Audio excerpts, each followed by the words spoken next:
உங்களுடைய முகநூல் பக்கத்துல பாத்தீங்கன்னு சொன்னா நிறைய வந்து திமுகவுக்கு எதிராகத்தான் பதிவுகள் வந்து இருக்கு நம்ம பாக்குறோம். ஆமா ஆமா, தொடர்ச்சியாகவே வந்து நிறைய செய்திகள் போடுறீங்க. ஆமா, அரசியல் சார்ந்த விஷயங்கள் போடும் பொழுது திமுகவை விமர்சனம் செஞ்சு கடுமையா அதிமுக முத்திரையை மேல குத்துவாங்க.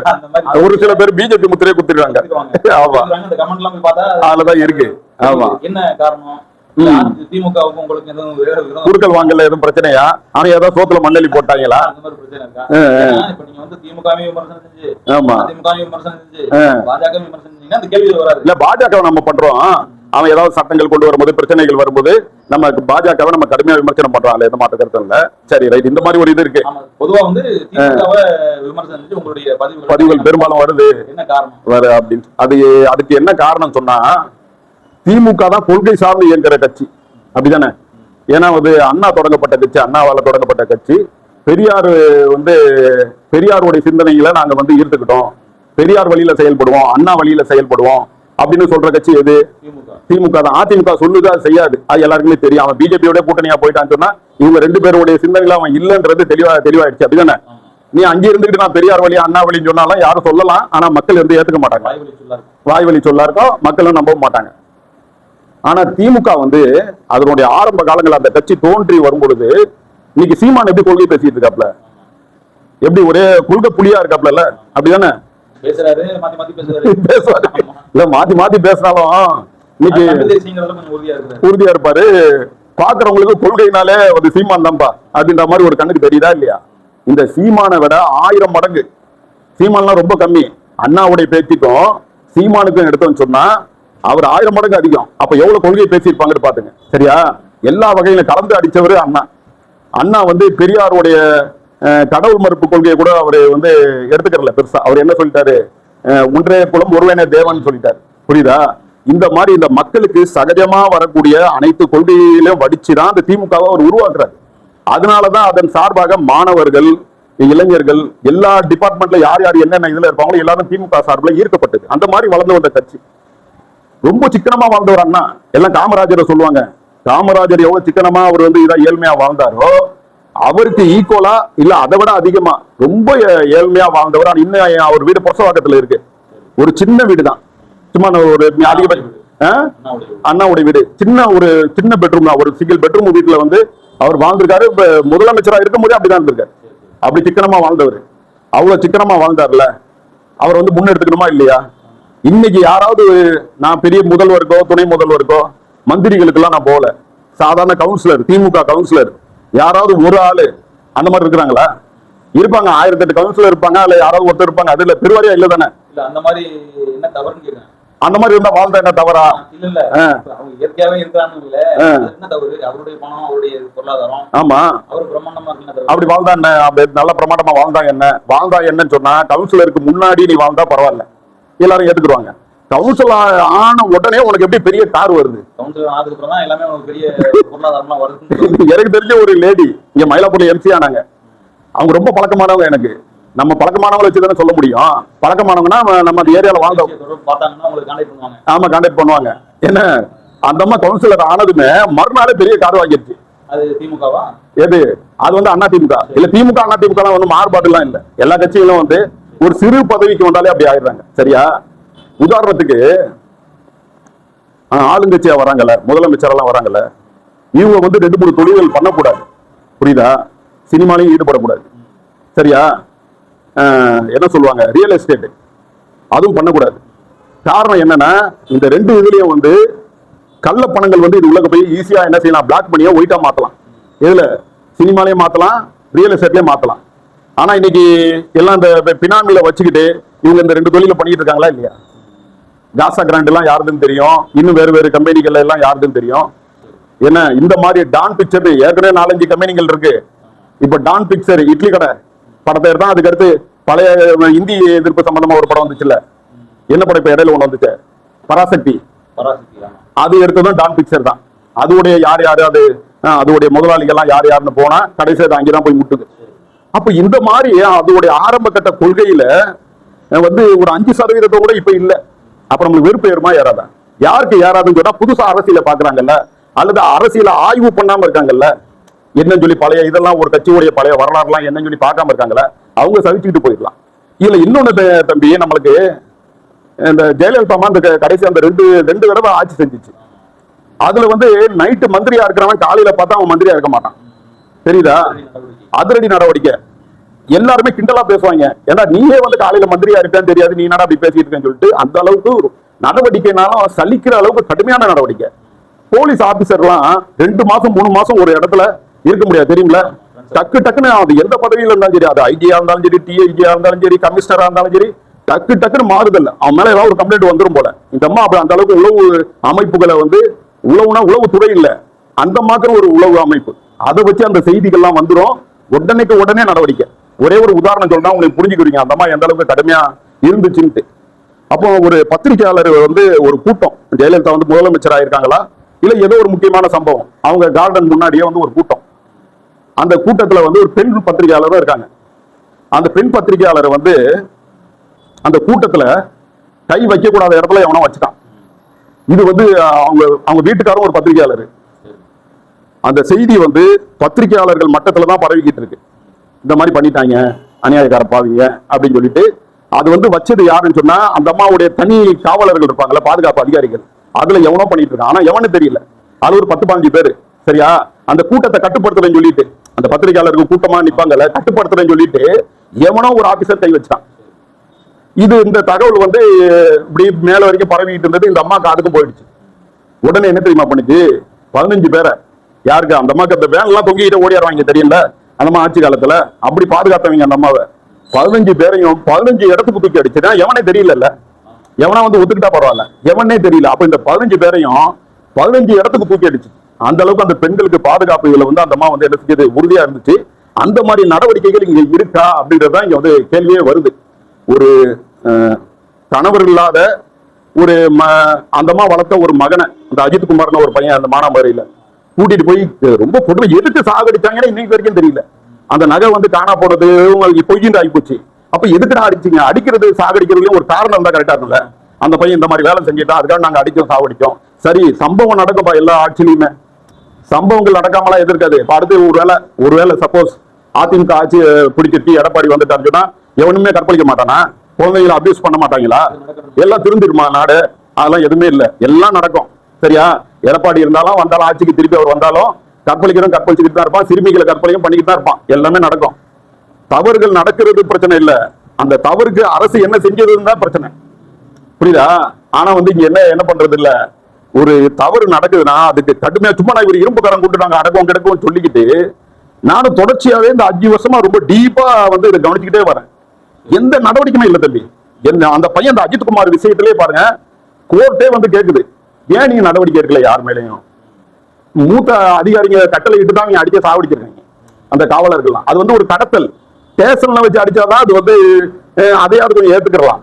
ஸ்டேஷன்லாம் வச்சு விசாரிக்கிறேன்னு அடிக்கல, வேற இடம் எங்கேயோ கூட்டிட்டு போய் ஆள் கடத்தல் ஆயிடுது. ஆள் கடத்தல் பிளஸ் அடிச்சு சாகடிக்கிறது.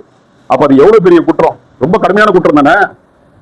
அப்போ அதுக்கு வந்து இவங்க வந்து என்ன செய்யல, உருப்படியான நடவடிக்கைய இதே முதல்வரே எடுக்கல. அப்போ வந்து நமக்கு வந்து வெறுப்பாகுதா இல்லையா? நீ வந்து இப்படி சொல்லி வந்திருக்கிற, அந்தம்மா ஒரு வழிகாட்டுதல் காட்டி இருக்கு, அந்தம்மா எடுத்ததுமே டாம் டூம்னு எல்லாருமே கடுமையான நடவடிக்கை. அவ்வளவுலாம் எடுக்க வேணாம், இந்த அரசு அவ்வளவுலாம் எடுக்க வேணாம். அந்த உயர் ரேங்க்ல எவன் இருக்கான், அந்த மானாமதுரை அந்த மாவட்டம், என்ன மாவட்டம், சிவகங்கை மாவட்டம், அதோடைய யாரு, அது பெரிய ஆபீசர் யாரு, அதுல இருந்து நடவடிக்கை எடுக்கணுமா இல்லையா? வெறும் அடிச்சாங்க இல்ல, அவங்க மேல மட்டும் தான் நடவடிக்கை. புரியுதா? அதே மாதிரி இந்த விவகாரம் இங்கே நடந்துச்சு இல்ல, அண்ணா பல்கலைக்கழகம் நடந்தது. அதுக்கும் வந்து என்ன செய்யல, உருப்படியான நடவடிக்கை. நிறைய விஷயங்கள். ஆமா, அது 2-3 நடந்துச்சு. அதுக்கப்புறம் அதுலயும் உருப்படியான நடவடிக்கை எடுக்கல. நம்ம சொல்றது, நம்மளுடைய கோபமே இதுதான். மண் கடத்தல் சகஜமா பண்றான். மலையை வந்து நம்ம போற வழியில எங்க பார்த்தாலும் மலை எல்லாம் அப்படியே செதைச்சு ஒண்ணுமே இல்லாம இருக்கு. மலை அப்படி பச்சையா தானே இருக்கும். நம்ம கிண்டி பக்கம் போகும்போது பார்க்கவே செய்யும். அந்த பச்சை மரங்கள்லாம் கிடையாது. அந்த மரங்கள்லாம் இல்லாம ஃபுல்லா மொட்டை அடிச்சுட்டானுங்க மரத்தை, இது மலையவே. அந்த மாதிரி நிறைய மலையை வந்து அடிச்சு கொள்ளையடிக்கிறத கண்டுக்கிறதே இல்லை. இந்த பழனி ஆண்டின்னு சொல்லி ஒரு எம்எல்ஏ, இப்ப அவனுக்கு கொடுக்கல சீட்டு, அப்பவே நம்ம இது வந்து Facebookல பதிவு பண்ணியிருந்தோம். இது ரொம்ப அநியாயம், இது அநியாயத்தோடைய உச்சம். அது வந்து அங்க என்ன பிரச்சனைன்னு சொன்னா ரொம்ப பேருக்கு தெரியல, திமுக ஆட்களுக்கே தெரியுமா என்னன்னு தெரியல.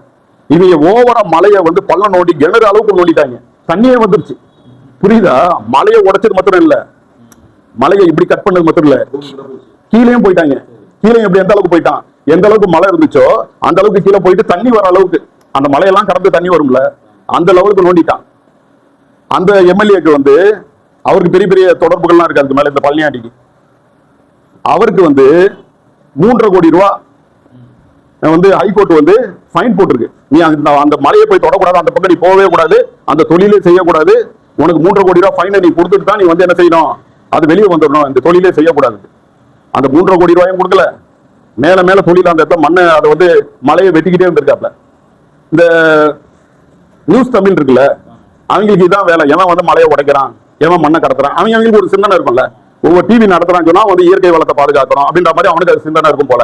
சில பேர் இந்த போலீஸ் செய்தியா போட்டுக்கிட்டு இருப்பான், பாலிமர் எல்லாம் தெரியுமில்ல, இந்த பெண்களை கடத்தினது கற்பழிச்சது அவங்களுக்கு பேட்டி போட்டுப்பான். ஒவ்வொரு நியூஸ் சேனலுக்கும் ஒவ்வொரு கொள்கை. அவன் என்ன செய்யறான், கேமராவோட எல்லாமே இதோட போயிட்டு அந்த இடத்த வந்து என்ன செய்யறான், அவங்க வந்து இது ரொம்ப காலமா அத்துமீறிக்கிட்டு இருக்காங்கன்னு தகவல் அவனுக்கு வந்து லோக்கல்ல இருக்கவங்க சொல்லிடுவாங்க. ஏன்னா மலையை வச்சு வெடிக்கிறதுனால அந்த தூசி எல்லாம் போய் பரவி என்ன செய்யுது, விவசாய இதுல போய் விழுகுது. அந்த நம்ம நெல்லுக்கு கூட மகரந்த சேர்க்கை இருக்கு. நெல்லுலயும் வந்து அரிசியிலையும் ஒரு சின்ன அரும்பு பூ மாதிரி வரும், அது மகரந்த சேர்க்கை நடத்தினா நெல்லே விளையும். புரியுதா? நம்ம நெல்லுக்கெல்லாம் மகரந்த சேர்க்கை இல்லைன்னு ரொம்ப பேர் நினைச்சிட்டு இருக்காங்க. அப்ப அந்த மாதிரி சிஸ்டம் இருக்குல்ல, போய் இந்த மண்ணு தூசி போய் அடைச்சிருது. இப்ப இந்த வண்டுகள் போய் மகரந்தம் பண்ணது இல்ல, அது நடக்க மாட்டேங்குது, விவசாயம் பாதிக்குது.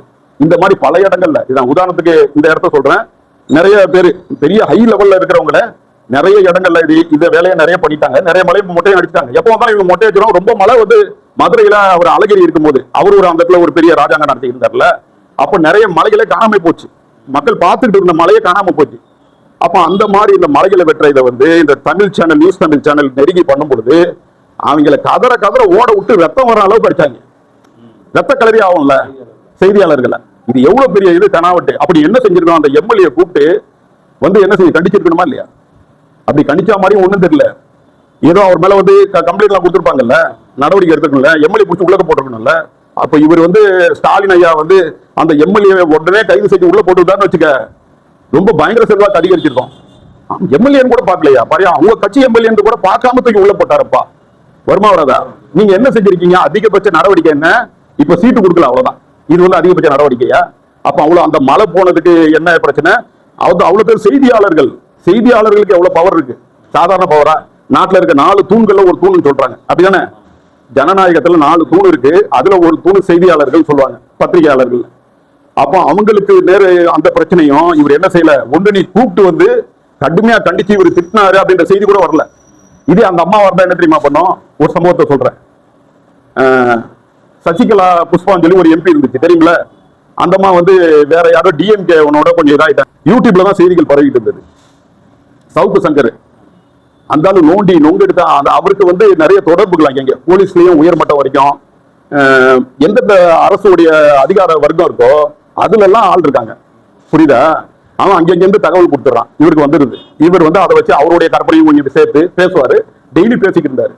அவரை படுத்தின பாடு இருக்கு. ஐயோ அம்மா, நடவடிக்கையா? என்ன தெரியுமா கொடுமையா பண்ணாங்க? கன்னியாகுமரியில ஒரு கேஸ போட்டு எல்லா மாவட்டத்திலயும் ஒரு கேஸ். எப்படி பண்றாங்க அலக்கழிப்பு போட்டு பொம்பளை போலீஸா உட்கார வச்சு ஒரு வேன்ல, இவர் மொத்தம் தான் ஆம்பளை. புரியுதா? அப்படி பொம்பளை போலீஸ் முன்னாடி அப்படியே உட்கார்ந்து ஒரு வண்டியில் பயணம் பண்ண உனக்கு எப்படி இருக்கும்? எவ்வளவு கடுப்பா இருக்கும்.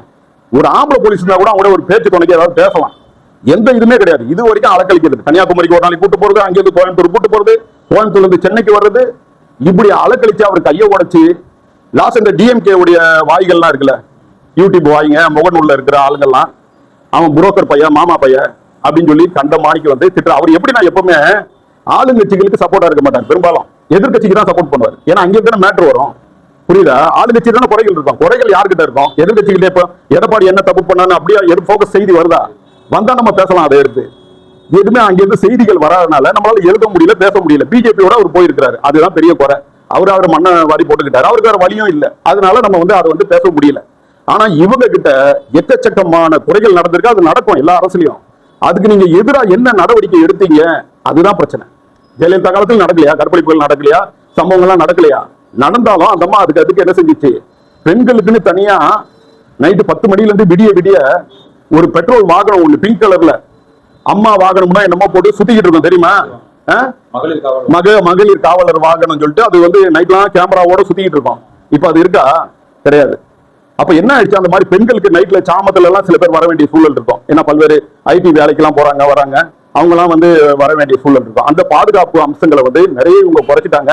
அதனால பெண்களுக்கு நடக்கக்கூடிய தீங்குகள் இருக்குல்ல, கற்பழிப்பு, மத்த பிரச்சனைகள் அதிகரிச்சிருக்கு. நம்ம இதெல்லாம் இவங்க என்ன செய்யல, ஒரு உருப்படியான நடவடிக்கை எடுக்கல. சம்பவம் நடந்து முடிஞ்ச பிறகு கூட அது தீவிரமா செயல்படல அப்படின்றது எனக்கு ரொம்ப வருத்தம். காரணம், நீ அப்படி சொல்லிக்கிட்டு நான் ஆட்சிக்கு வந்த. ஆட்சிக்கு வரும்போது நீ சொன்னதுல ஒரு 10% 20% கூட இவர் ஆட்சி நல்லா நடத்துறாரு, ஆட்சிலாம் ரைட்டு, ஓகே, பரவாயில்ல. இந்த சட்டம் ஒழுங்கு பிரச்சனையில இன்னும் மற்ற பிரச்சனைகள்ல ரொம்ப பொடுபோக்கா அது திமுக காரன் செஞ்சுட்டா அப்படியே மூடி மறைக்கிறதுக்கு என்ன வேலையோ அது. இது எப்பவுமே காலங்காலமா நடக்கும். டிஎம்கே இதுல எப்படின்னு சொன்னா, காலங்காலமா ஒரு டிஎம்கே காரன் பட்ட பகல்ல ஒரு தவறு செஞ்சா கூட அவன் ஈஸியா பிடிச்சிருவான். அந்த அம்மா என்ன தெரியுமா சொல்லிடும், வந்ததுமே டேய் ரவுடி பயிலுங்க எல்லாம் ஓடிடுங்க, எங்கன்னா ஆந்திரா எங்கன்னா ஓடினா சென்னையிலே இருக்க கூடாது. அந்த அம்மா வந்ததுன்னு சொல்லும். சரியா? போலீஸ் ஸ்டேஷன்ல போய் ஏடிஎம்கே காரன் போய் சொல்ல பண்ணக்கூடாது, அவங்க அது சொல்லிடும். அது ஓப்பனாவே அவங்க கட்சி கூட்டத்தில் இல்ல அறிக்கையாவே விட்டுரும். ஆளுங்கட்சிக்கு போய் இதை செய்யக்கூடாது, இந்த போலீஸ் விவகாரத்துல போய் தலையீடு செய்யக்கூடாது. இவர் ஏதாவது சொன்னாரா? பயங்கரமான தலையீடுகள், திமுகவுடைய தலையீடுகள் இந்த ஆட்சியில கடுமையா இருந்திருக்கு. அப்பாவி மக்கள் செய்யக்கூடிய புகார்களை கண்டுக்கிறதே இல்லை. இது எனக்கே நிறைய நடந்திருக்கு. நான் புகார் பண்ணி எந்த ஆக்ஷனுமே ஒருத்தர் மேல பண்ணி எந்த ஆக்ஷனுமே எடுக்கல. புரியுதா? அந்த மாதிரி பொதுமக்களுக்கு சட்டம் ஒழுங்கு இவர் தானே கையில வச்சிட்டு இருக்காரு. ஸ்டாலின் தானே சட்டம், இது போலீஸ் மினிஸ்டர். அப்போ அவர் மேல நம்மளுக்கு கொஞ்சம் இது வர்றதுல கோவமோ இல்ல மத்த இதோ வர்றதுல நம்மளுக்கு இது இல்லைல்ல, அதை தான் நம்ம கண்டிக்கிறோம். இதுல என்னன்னா, நான் கண்டிச்சு யாருக்கு பதிவு போட்டணும் என்ன, அவர் ஒருத்தரை தவிர அந்த கிட்னி திருடினார்ல அவரை தவிர யாருக்குமே இவங்க சீட்டு கொடுக்கல. அப்ப நம்ம அந்த பதிவுகள் எடுத்ததுமே நம்ம போடும்போது பேஸ்புக்ல திமுகவை எதிர்த்து அதுல வாழ்றது ரொம்ப கஷ்டம். திமுகவுடைய குறைகளை நம்ம உள்ள குறை தான் சுட்டி காட்டுறோம். அந்த குறைகளை சரியான முறையில் அது போய் சேர்ந்ததுனால இன்னைக்கு நம்ம யாரை எதிர்த்து நம்ம பதிவு போட்டு கண்டிச்சோமோ அந்த எம்எல்ஏக்களுக்கு எல்லாமே சீட்டு கிடைக்கல. புரியுதா? அப்ப நம்ம என்ன செஞ்சிருக்கிறோம், நம்ம வேலையை சரியா செஞ்சிருக்கிறோம்ன்ற ஒரு சின்ன ஒரு ஆத்ம திருப்தி எனக்கு இருக்கு. இந்த மைனஸ் மட்டும் நீங்க சொன்னீங்க, இந்த மாதிரி சட்டமன்ற பிரச்சனைகள்ல பெரிய அளவுக்கு தலையீடு இல்ல நடக்குது நிறைய ஆக்ஷன் இல்ல. இப்ப இன்னொரு கேள்வி என்னன்னா, நலத்திட்ட பணிகள்னு சொல்லி திமுக சார்பா நிறைய நலத்திட்ட உதவி செய்யறாங்க. இதை பாராட்டி கூட ஒரு செய்தி போடலாமா? நீங்க மைனஸ் மட்டுமே கொடுக்குறீங்கல்ல. ஆமா, இல்ல பென்ஷன் ஒருத்தவரை, இந்த காலை உணவு திட்டம், இந்த மாதிரி நிறைய திட்டங்களை திராவிட மாடல் அரசு பண்ணிட்டு தான் இருக்குது. இலவச பேருந்து நிறைய செஞ்சுக்கிட்டு தான் இருக்கிறாங்க. இந்த மேம்பாலங்கள்லாம் அமைக்கிற விஷயங்கள் ரொம்ப அற்புதமான ஒரு பணிகள் தான். டிராபிக் நம்ம எது மாதிரி நிறைய பண்ணியிருக்காங்க, நல்லதெல்லாம் இருக்குல்ல, அதே பாராட்டி கூட போட்டுருக்காங்க. பாராட்டல நல்லதை நீங்க சொல்ற அந்த விஷயங்களை உங்களுக்கு ஒரு பார்வை இருக்கும், எனக்கு ஒரு பார்வை இருக்கும். அதாவது இப்ப இந்த ஒரு பாலம் என்று சொல்ற ஞாபகம் வருது. மத்திய கைலாசல ஒரு பாலம் போட்டிருக்காங்க. அது என்ன நிலைமை தெரியுமா? சின்ன ஒரு 2 வீலர் போனாலே பாலம் தடன்னு ஆடுது. கடுமையா யூடியூப்ல கழிவு ஊட்டிட்டு இருக்காங்க. அந்த பாலத்தோட நிலைமை அது. காரணம், ஊழல் ரொம்ப மலிஞ்சு போயிட்டதுனால அந்த ஊழலால அந்த பாலம் பாதிக்கப்பட்டிருக்கு. அந்த பாலம் பாதிக்கப்பட்டதுனால அதுல போற 2 வீலர்களும் ரொம்ப கடுமையா அதிர்ந்து பாலம் சரியா அது உட்கார்ல, சரியா அதை கட்டல அப்படின்னு சொல்லிட்டு அது ஒரே கம்ப்ளைண்டா கிடக்கு. நலத்திட்டங்களை இவங்க என்ன செய்யறாங்க, ஓவர் விளம்பரம் பண்றாங்க. உதாரணத்துக்கு உங்களுடன் முதல்வர் சொல்லிட்டு இந்த ஃபார்ம்லாம் வாங்கினாங்கல்ல, அது தேவையே இல்லையே. அந்த ஆபீசர் தானே அங்க வேலை செய்யறான்.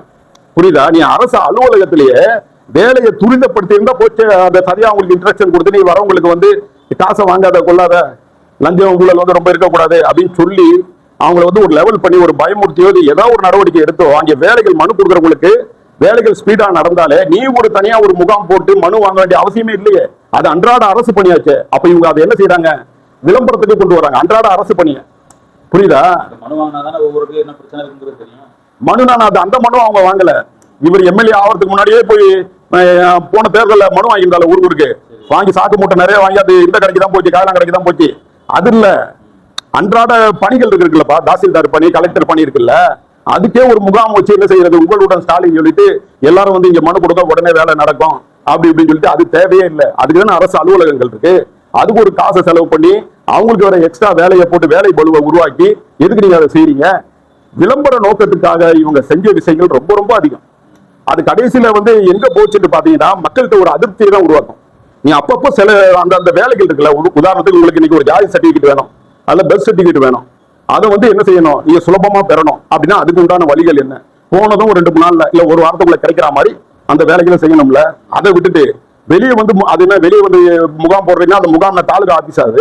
அது எந்த சட்டத்துல அப்படி சொல்லப்பட்டிருக்கு? நீங்க வெளியே வந்து முகாம் போட்டு எல்லாம் மனுவை வாங்குங்க. அதுக்கு தானே அலுவலகங்கள் இருக்கு. அலுவலகங்கள்ல நீங்க நல்லா வந்து ஸ்பீடா அவங்கள இயக்க வச்சு அங்க இன்னும் ஆபீசர்கள் அதிகமா போட்டு, புரியுதா, எங்க வந்து அந்த துணை தாசில்தார்கள் கம்மியா இருக்காங்களோ, அந்த ஊழியர்கள் எங்க கம்மியா, டைபிஸ்டுகள் கம்மியா இருக்காங்களோ அதெல்லாம் நிவர்த்தி பண்ணாலே இந்த வேலைகள் ஆட்டோமேட்டிக்கா நடந்துரும்ல. அது ஒரு இது முகாம் போட்டு கொண்டு எல்லாமே ஒரு விளம்பரமயமான உங்களுடன் ஸ்டாலினே எல்லாரும் சேர்ந்து வெல்வோம் அப்படி இப்படின்னு சொல்லிட்டு இந்த மாதிரி நிறைய திட்டங்களை வந்து நிறைய அறிவிச்சிருக்காங்க. வீடு தேடி மருத்துவம் ஒண்ணு அறிவிச்சாங்க தெரியுமா? யாராவது வீடு தேடி வந்தாங்களா? வந்திருக்காங்களா? இப்ப உங்க ஏரியாலாம் உள்ள ஒரு இன்டீரியல் ஏரியா தானே, யாராவது ஒருத்தர் வந்தாங்களா? வீடு தேடி மருத்துவம் சொல்லி பயங்கர விளம்பரம், அப்படி பண்ணிட்டாரு இப்படி பண்ணிட்டாருன்னு சொல்லிட்டு. இதுல உருப்படியா இவங்க செஞ்சது 108 தான் வருது. அப்போ இந்த மாதிரி ஒரு அதுக்கு ஒரு விளம்பரம் ஒரு 6 மாசத்துக்கு அப்படியே ஸ்டாலின் வராரு, அப்படியே மருத்துவோட வராரு, அப்படியே வந்து மக்களை அப்படியே நோயாளிகள் எல்லாம் அரவணைச்சு இது பண்றாரு அப்படி இப்படின்ற மாதிரி அதுக்கு ஒரு விளம்பரம். அந்த விளம்பரத்துக்கு ஆகிற தொகை இருக்குல்ல, அது இவங்க பயங்கரமா பண்ணிருக்காங்க. இவங்களே தான் என்ன செஞ்சாங்க, மோடி வந்து அவர் விளம்பரம் பண்ணிட்டு இருப்பார்ல, சுற்றி பாரத் அந்த பாரத் அது தெரியுமா? அப்போ வந்து கடுமையா அவங்களை கண்டிச்சது இவங்க தான். விளம்பர ஆட்சியா நடக்குது. அதே மாடலை இங்க செஞ்சுட்டாங்க. நீ வந்து பிஜேபி நீ கண்டிக்கிறேன்னு சொன்னா அந்த இதை நீங்க செய்யக்கூடாதுல்ல. அவங்கள விட மோசமா இவங்க செஞ்சுட்டாங்க. அந்த வீடு தேடி மருத்துவம் இப்ப கிடையாது, யாரும் பொடி தூக்கிட்டு வர்றதில்லை. ஒரு 6 மாசத்துக்கு அது வந்து விளம்பரப்படுத்தப்பட்டு இருந்தது. சரியா? இந்த மாதிரி காரணங்கள்லாம் நம்ம பார்த்து வெறுத்து போய் தான் இவங்க மேல நம்மளுக்கு வந்து ஒரு இது வந்து ஒரு ஆபீஸுக்கு போறோம். ஏன்னா நானே ஒரு காரியத்துக்கு 40,000 ரூபாய் செலவு பண்ணேன் பட்டா மாற்றத்துக்கு, புரியுதா? இவங்க ஆட்சியில தான். அப்ப எங்களுக்கு எவ்வளவு கடுப்பாகும்.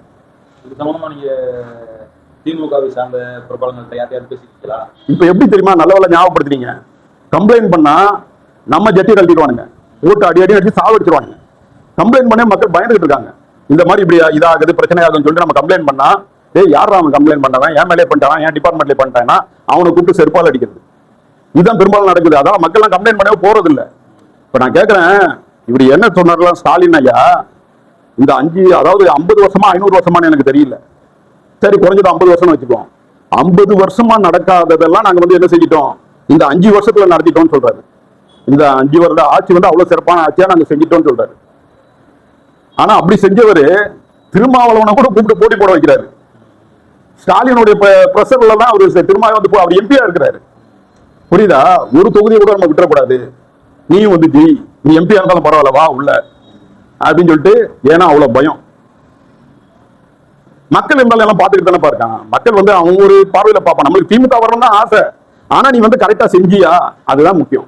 சட்டம் ஒழுங்குல கோட்டை விட்டுட்ட, விளம்பரமயமா ஆக்கிட்ட, உன்னுடைய பட கம்பெனிகளை வச்சு என்ன செஞ்சிட்ட, நிறைய படங்களை எடுத்து திரைப்படத்துறையே வந்து என்ன செஞ்சிட்ட, அழிச்சிட்ட. இன்னைக்கு ரெட் ஜாயிண்ட் மீறி வந்து என்ன செய்ய முடியாது, எவனோ ஒரு படத்தை வந்து திரையிடவே முடியாது. தியேட்டர்லாம் அவங்க கையில இருக்கு. அவங்கள பகைச்சுக்கிட்டு திமுக ஆதரவாளர்களாக இல்லாத ப்ரொடியூசர்கள், திமுக எதிர்ப்பாளராக இருக்கக்கூடியவங்க படத்தை வந்து வெளியிடவே முடியாது. அந்த நெருக்கடிக்கு ஆளாக்கி வச்சிருக்கீங்க. இப்ப சாதாரண நம்ம எல்லாம் வந்து என்ன செய்ய முடியாது, ஒரு வீடு வாங்க முடியுமா? ஒரு காலத்துல வீடு எல்லாம் வாங்குற அளவுக்கு இருந்துச்சு. இன்னைக்கு அதனுடைய விலைகள்லாம் எங்கேயோ போயிடுச்சு. காரணம் இவங்க செஞ்ச ரியல் எஸ்டேட் பிசினஸ்னால விலைகள்லாம் எங்கேயோ ஏறிக்கிட்டு இருக்கு, கோடி கணக்கில் போயிடுச்சு. அதனால சாதாரண மக்கள் ஒரு வீட்டை வாங்க முடியல, ஒரு நிலத்தை வாங்க முடியல அப்படின்னு அவங்க கதறிட்டு இருக்க காட்சியெல்லாம் பாக்குறோம். இந்த மாதிரி நிறைய அரசா இருக்கிறவங்க வந்து எல்லாம் ஈடுபடவே கூடாதுப்பா. காமராஜர் ஈடுபட்டாரா? ஏதாவது ரியல் எஸ்டேட் பண்ணாரா? இல்ல அவர் ஏதாவது ஒரு கம்பெனி வச்சு சம்பாதிச்சாரா? என்ன கருணாநிதி செஞ்சாரு. கருணாநிதி அப்பவே வந்து சினிமால அவர் தான் உங்களுக்கு எல்லாம் வழிகாட்டி, அப்பவே எடுக்க ஆரம்பிச்சார். மத்த முதலமைச்சர்கள் இருக்காங்கல்ல, அவர் பக்தவச்சலம் செஞ்சாரா? இல்ல வேறு இவர் கூட செஞ்சாரா? எடப்பாடியினுடைய அதிமுக திருப்பி முத்திர குத்துறாரு. அவரும் எந்த பட கம்பெனி வச்சு செய்யல, ரியல் எஸ்டேட் அது செஞ்சாரான்னு தெரியல, இந்த அளவுக்கு இல்ல. அப்போ இந்த முதல்வரா வரவங்க நீங்க என்னதான் வெளியே நீங்க வந்து விளம்பரம் பண்ணிக்கிட்டு அப்படி இப்படின்னு சொல்லிக்கிட்டு இருந்தாலும் இந்த வேலைகள் எல்லாம் செய்யக்கூடாது. சினிமா எடுக்கக்கூடாது. ஏன்னா அதுல பிளாக் மணி போய் ஒயிட் மணியா ஆகி திருப்பி வரும். எல்லாம் முதலீடு பண்ணுவான். கமலையும் ரஜினியை வச்சு படம் எடுக்கிறாங்கப்பா, யாரால எடுக்க முடியும்? 2 பேருக்கு எவ்வளவு சம்பளம்? 2 பேருமே குறைஞ்சது 400 கோடி கொடுக்கணும். கரெக்ட் தானே? 400 கோடி கொடுக்கணும். படம் தயாரிக்கிறதுக்கு குறைஞ்சது ஒரு 200 கோடியாவது ஆகும். 600 கோடி 700 கோடி. புரியுதா? அப்ப அந்த காசு எங்க இருந்து வந்துச்சுன்னு பாமரம் கேள்வி மாட்டான். கொஞ்சம் படிச்சவன் அரசியல பூந்து கவனிக்கணும், மண்டையில கேள்வி வருமா இல்லையா? அப்ப இந்த மாதிரி தொழில் எல்லாம் செய்யக்கூடாது. ஒரு அரசா இருக்கிறவங்க என்ன செய்யக்கூடாது, சினிமா துறையை கையில எடுக்கக்கூடாது, ரியல் எஸ்டேட்டே எடுக்கக்கூடாது. காரணம் இதெல்லாம் போய் பணம் புழங்கி வெளியே வரும். உதாரணத்துக்கு ஒன்று சொல்றேன். இங்க பள்ளிக்கரணை பக்கத்துல ஒரு இடம் சதுப்பு நிலம். அது வந்து இன்டர்நேஷனல் லெவல்ல, உலக அளவுல அது ஏதோ ஒரு நிலம் பேர் சொல்லுவாங்க, டக்குன்னு எனக்கு வரல. இல்ல அது ஒரு ராம்சார் சதுப்பு நிலம் சொல்லிட்டு அது உலக லெவல்ல ஒரு ஒப்பந்தம். சதுப்பு நிலங்கள்ல வந்து கட்டடங்கள் கட்டக்கூடாது அப்படின்னு சொல்லிட்டு இந்தியாவும் கையெழுத்து போட்டிருக்கு. சதுப்பு நிலங்களை நாங்கள் பாதுகாப்போம். இவர் தான் ஒரு வருஷத்துக்கு முன்னாடி பேசினாரு. தமிழ்நாட்டில் சதுப்பு நிலங்களுடைய இது ஏன்னா சதுப்பு நிலம் ரொம்ப முக்கியமானது. சில பறவை இனங்கள் இருக்குல்ல, அது சதுப்பு நிலத்துலதான் வந்து தங்கும், அங்கேதான் அது முட்டையிடும். சதுப்பு நில சின்ன சின்ன செடி வளரல, அதுலதான் அது கூடு கட்டும், அதுலதான் முட்டையிடும். இந்த மாதிரி பறவைகளுடைய இதுதான் அது ரொம்ப முக்கியம். தண்ணி பூமியை உறிஞ்சி வச்சுக்கிறதுக்கு அது ரொம்ப அவசியம். அந்த பள்ளிக்கரணையில 2000 ஸ்கொயர் ஃபீட், 2000 எத்தனையோ ஸ்கொயர் ஃபீட் பெரிய பில்டிங், அதாவது ஆயிரக்கணக்கான வீடுங்க அதுல இருக்கு. அதுக்கு அனுமதி கொடுத்துட்டாங்க. அது எப்படின்னா கடலை நோக்கி இந்த சதுப்பு நிலம் ரொம்பி கடலை நோக்கி தண்ணி போகும். அந்த இடத்துல மறிச்சு கோர்ட்டே கண்டிச்சிச்சு. இது சவுக்கு சங்கர்ல பயங்கரமா அதை பிரச்சனையாக்குனாரு. உருவாங்களா சவுக்கு அதெல்லாம் பல ஆயிரம் கோடி திட்டமாச்சு. அது அவரை போட்டு என்ன செஞ்சுட்டாங்க, அதுலதான் அந்த கைது பண்ணலாம் போனது. ஏன்னா வீட்டெல்லாம் உடச்சி கைது பண்ணலாம். அந்த பிரச்சனைகளை அவர் பேசின பிறகுதான். அப்ப இந்த மாதிரி நீங்க என்னதான் விளம்பரங்களை ஓவரா நீங்க பண்ணிக்கிட்டு இருந்தாலும் அந்த குறைகள் வந்து வெளியே வந்து நாற்றம் எடுக்குது. அதை நம்ம பார்க்கும்போது நம்மளுக்கு பொறுக்க முடியல. ஏன்டா இது சரி, உங்கள்கிட்ட காசு இல்லையா? 20 தலைமுறைக்கு நீங்க 500 ரூபாய் நோட்டு இருக்குல்ல, அதையே அவுச்சு தட்டாலும் நீங்க திண்டுட்டு இருக்கலாம். புரியுதா? நோட்டையே அவுச்சு திங்கணும்பா அப்படின்னு வச்சுக்கேன். 500 ரூபாய் நோட்டாவே இவங்க எல்லாம் வந்து அவுச்சு திண்டா கூட இவங்க கிட்ட காசு இருக்கு. 20 தலைமுறைக்கு இருக்கும் இருக்குல்ல, 20 தலைமுறைக்கும் உங்கள்கிட்ட காசு இருக்கு. அப்ப ஏன் அலையிற? மக்களுக்கு நல்லது செஞ்சுட்டு போய் நீயே 10 வருஷமா வராமதான் ஆட்சி வந்துட்டு இருக்க, அப்படிதானே? நல்ல ஆட்சி செய்ய நீயே ஆளு. அதுதான் நம்ம சொல்றோம். திமுக மேல நம்மளுக்கு இதான் கோவம். நீ என்னென்ன சொல்லிட்டு வந்தியா, இல்ல 4% செஞ்சியா, இல்ல செயல்பட்டியா, நடவடிக்கை எடுத்தியா? பார்த்தா அது ரொம்ப கம்மியா இருக்கு. அப்போ நம்மளுக்கு வந்து கடுப்பாகுமா இல்லையா? ஏன்னா நான் வந்து வெறும் முஸ்லிம்களை மாத்திரம் கணக்கு வச்சு நான் பாக்குறது இல்லை. ஒரு அரசுனா எல்லா வகையும் சரியா இருக்கணும். நீ மத சார்பற்ற தன்மை மட்டும் நான் பாதுகாப்பேன், பிஜேபிக்கு எதிர்ப்பை மட்டும் சொல்லிக்கிட்டு அந்த லேபில குத்திக்கிட்டு இந்த அநியாயம் எல்லாம் ஏன் பண்ற? இந்த அநியாயங்களால தான் சமூகத்துக்கு நிறைய பாதிப்பா இருக்கு. நமக்கு இல்லைனாலும் இன்னொருத்தவங்க பாதிப்பா இருக்குல்ல. அதுல 2000 வீட்டுல வீடு வாங்கின நிலைமெல்லாம் இப்ப என்ன? அதை வாங்கினவனு தமிழன் தானே, அவன் நிலைமை என்ன? அவனும் பாதிக்கப்பட்டிருக்காங்க. இதே மாதிரி ஒரு இடம் திருவேற்காடு பக்கத்துல ஒரு கோயில் இடத்துல போய் எல்லாம் வீட்டை கட்டி அங்கே ஒரு 1000 பேர் 1000 வீட்டு உரிமையாளர்கள் போராட்டம் பண்ணிட்டு இருக்காங்க. ஆக இந்த மாதிரிலாம் பிரச்சனைகள் நிறைய இருக்கு. இதெல்லாம் நம்ம பார்க்கும்போது கடுப்பாகுது. அப்போ நம்ம என்ன செய்யறோம்? 1-2 பதிவுகள் போடுறோம் பொறுக்க முடியாம. அதை வந்து இவங்க திருத்திக்கிட்டா பரவாயில்ல. அதுதான் நம்மளுக்கு என்னன்னா திமுக ஆட்சிக்கு வரக்கூடாதுன்றது கிடையாது, திருத்தி கொள்ளணும். அவங்க தவறுகளை திருத்தி சரியாக்கணும்னு பார்த்தா இவங்க என்ன செய்யறது? யார் யார் புத்திமதி சொல்றாங்களோ அவங்களே வந்து மேலே நடவடிக்கை எடுக்கிறது, அவனை பிடிச்சி உள்ள போடுறது. இப்படின்னா அது ஒரு திருக்குறள் வரும்ல, இடித்துறைக்கு ஆள் இல்லாட்டி அந்த மன்னன் வந்து நாசமா போவான். பெரிய மன்னனா இருந்தா கூட அவனை போய் எதிர்த்து சொல்லணுமா? கருத்துடே நீ இது செய்யறது தவறு, நீ திருத்திக்க, இது சொல்லணுமா? சொல்லாட்டி மிகப்பெரிய மன்னனா இருந்தாலும் பல நாடுகள் கட்டி ஆள்றவனா இருந்தாலும் அவன் வந்து வீணா போவான் அப்படின்னு திருவள்ளுவர் சொல்லியிருக்காரு. ஏன்னா திருவள்ளுவர் எல்லாம் நீங்க வந்து முன்னிட்டமா எடுத்துக்கிறவங்க தானே. அதனால அவருடைய கருத்தையும் கொஞ்சம் திமுக எடுத்துக்கிட்டா நம்மளுக்கு நல்லது. நல்ல ஆட்சி செய்யுங்க, நீங்களே ஆளுங்க.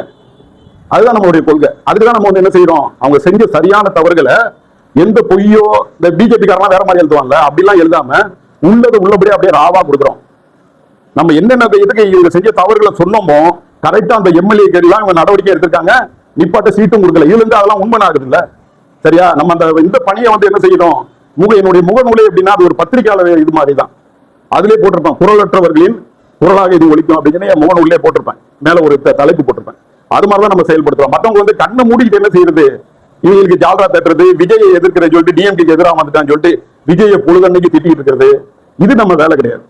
தவறு ஒரு அரசு வந்து ஒரு தவறு செய்தா அது நீ கரெக்டா சுட்டி காட்டு, அப்பதான் அவன் திருத்திக்குவான். முகநூல்ல ஒரு 200 பேர் பதிவு போடுறான் ஒரு விஷயத்த. இன்னைக்கு எதை தெரியுமா பார்த்து நடவடிக்கை எடுக்கிறான்? மக்கள் சொல்றதெல்லாம் கிடையாது. இது பேஸ்புக்லயோ மத்த இதுலயோ ஒரு இது ட்ரெண்ட் ஆகுது, அப்ப அது மேல நம்ம நடவடிக்கை எடுக்கணும். மக்கள் கொந்தளிக்கிறான். ஆனா இவங்க ரொம்ப பேர் என்ன செஞ்சுக்கிறது? பிஜேபி வந்துடும் சொல்லிட்டு இவங்க எந்த யாருமே சொல்றது இல்லை. 1-2 பேர் தான் சொல்றோம்.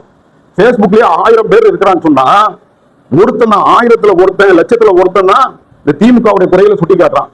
அப்படிதான் என் கண்ணுக்கு தெரியும். யாரும் சுட்டி காட்ட மாட்டாங்க. நம்ம போட்ட பிறகுதான் இப்படி எல்லாம் நடக்குதானே மக்களுக்கு தெரியுன்ற லெவலுக்கு தான் இருக்கு. நம்ம அந்த குறைகளை திமுக மேல உள்ள கோபத்துல சொல்லல, திமுக நடவடிக்கை எடுக்கணும் அந்த விஷயத்துல. அதுக்குதான் நம்ம சொல்றோம். சரியா? அஸ்ஸலாமு அலைக்கும் வரஹ்மத்துல்லாஹி.